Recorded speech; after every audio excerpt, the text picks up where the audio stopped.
القرآن يوحدنا لطريق الخير يوجهنا الله تعالى أنزله ورسول الله معلمنا بسم اللہ الرحمن الرحیم۔ آج ہم منشعیب کے سبق نمبر 4 کو پڑھیں گے۔ تو آج کا ہمارا سبق ہے باب سمع یسمعو۔ مترد کے 5 ابواب میں سے تیسرے باب کو یعنی باب سمع یسمعو کو آج ہم پڑھیں گے۔ تو کہتے ہیں صاحب کتاب باب سوم بر وزن فعل یفعل۔ تیسرا باب فعل یفعل کے وزن پر۔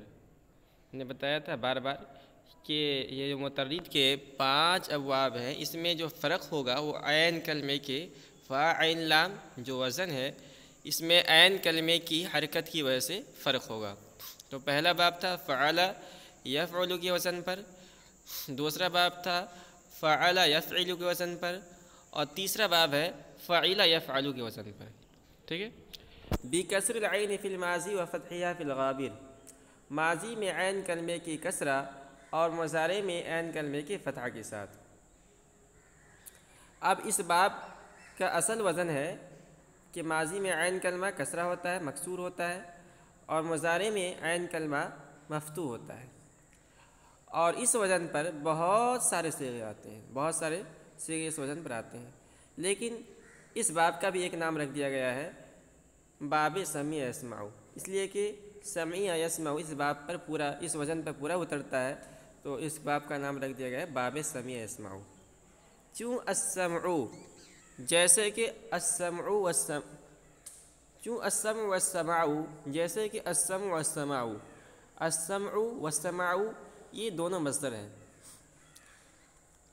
شنیدن و گوش فرداشتن، اس کے معنی آتے ہیں، 2 معنی آتے ہیں، شنیدن سننا، و گوش فرداشتن اور کان لگانا۔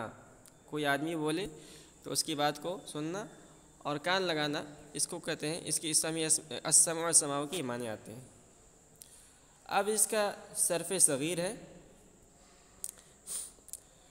تو اس کو بھی ہمیں یاد کرنا ہے۔ جیسے کہ پہلے 2 آپ کے اوزان گردان کو ہم نے بتایا تھا کہ آپ اس کو بالکل زبان زد یاد کر لیں، اس کو بغیر اٹکے ہوئے ایک سانس میں یاد کر کے پڑھنے والے بن جائیں۔ تو اسی طرح اس باب کو بھی، اس گردان کو بھی یاد کرنا ہے۔ تو ہم اس کو پڑھتے ہیں اور تھوڑا سا فرق ہوگا ہر گردان کے اندر، وزن کے تبدیل ہونے کی وجہ سے کچھ تبدیلی آئے گی، اس کو آپ غور کیجیے گا۔ تو کہتے ہیں تصریف ہو سمع يسمع سمعا فهو سامع وسمع يسمع سمعا فهو مسموع الأمر منه اسمع والنهي عنه لا تسمع الظرف منه مسمع والآلة منه مسمع ومسمعة ومسمع وتثنيتهما مسمعان ومسمعان والجمع منهما مسامع ومساميع أفعل التفضيل منه أسمع والمؤنث منه سمع وتثنيتهما أسمعان وسمعيان والجمع منهما أسمعون وأسامع وسمع وسمعيات۔ تو یہ ہم نے اس کو پڑھ لیا، اس کو آپ بھی اسی طرح پڑھیں اور پھر زبانی بالکل پکا یاد کر لیں۔ اب اس وزن پر کچھ اور مصادر ہیں جس سے ہمیں مشق کرنا ہے۔ پہلے تو ہمیں اس گردان کو پورا یاد کرنا ہے یہاں سے لے کے یہاں تک، اور اس کے بعد اسی کے وزن پر ان مصادر سے ہمیں گردان کو کرنا ہے، صرف صغیر کو گرداننا ہے تاکہ اور اچھی طریقے سے ہمیں یاد ہو جائے۔ تو سب سے پہلے نے پہلا مصدر دیا العلم۔ علم کے معنی آتے ہیں جاننا، دانستن جاننا۔ اب اس کا ہم صرف صغیر کریں گے، مثال کے طور پر اسی وزن میں بالکل بیٹھائیں گے۔ تو ہم کرتے ہیں علم يعلم علما فهو عالم وعلم يعلم علما فهو معلوم الامر منه اعلم والنهي عنه لا تعلم الظرف منه معلم والآلة منه معلم ومعلمة ومعلام وتثنيتهما معلمان ومعلمان والجمع منهما معالم ومعاليم أفعل التفضيل منه أعلم والمؤنث منه علما وتثنيتهما أعلمان وعلميان والجمع منهما عالمون وأعالم وعلم وعلميات۔ تو یہ تھا علم یعلم سے۔ اسی طرح فہم یفہم سے گردن کرنا ہے. الفہم یہ مصدر ہے، اس کے معنی ہے دریافتن جاننا، تو ہم گردان کریں گے فہم یفہم فہمن فہو فاہم وفہم یفہم فہمن فہو مفہوم الامر منہ افہم. اسی طرح آگے تک کریں گے. اس کے بعد ہے الحفظ، یہ بھی مصدر ہے، اس کے معنی آتے ہیں نگاہ داشتن، یاد کرنا. تو ہم گردن کریں گے حفظ یحفظ حفظ یحفظ حفظا فهو حافظ وحفظ يحفظ حفظا فهو محفوظ الامر منه يحفظ والنهي عنه لا تحفظ. اس طرح پورا گردان کریں گے. اس کے بعد آگے ہے الشہادت، یہ بھی مصدر ہے، اس کے معنی آتے ہیں گواہی دادن، گواہی دینا. تو گردان کریں گے ہم شہید یشہد شہدن فهو شہید یشہد شہدن فهو شاہد وشہد یشہد شہدن فهو مشہود الامر منه اشہد والنہی عنہ لا تشہد. اس طرح پورا گردان یاد کریں گے.